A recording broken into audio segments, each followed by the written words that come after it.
abot hanggang San Jose del Monte, Bulacan.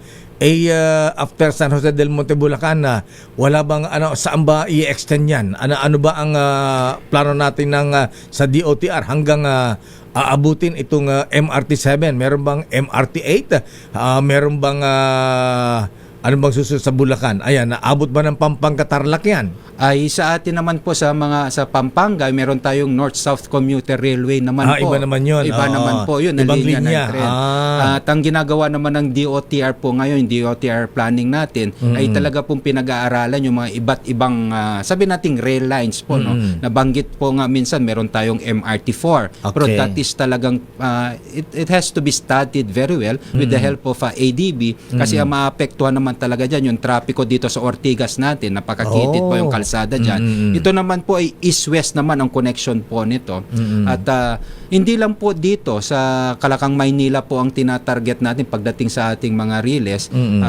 Ito masabi ko na rin po yung LRT2 natin. LRT2. Ito po yung from Antipolo all the way to Recto. Ba? Yan kapag pinasok natin yung sinasabi nating PPP, isang pinag-aaralan natin, ang plano po dyan ay mag-extend po yan hanggang Quezon, Pierre Laguna. at saka Tutuban. Tutuban.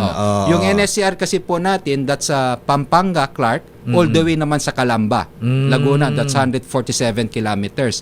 At meron pa tayong nasa plano din pero wala pong pondo at wala pong pinakipag-usap pa tayo sa sabi nating financial lenders, ito namang PNR South Long Haul. Ayan, para dire-diretso po. Then we have Mindanao Rail, tapos under FISIB na rin po yung isang plano magtatayo din ng riles sa Cebu itself. So, madami naman pong plano ang kailangan talaga. Sa ganito kasi malalaking proyekto, Apodeo, malalimang pag-aaral ang kailangan.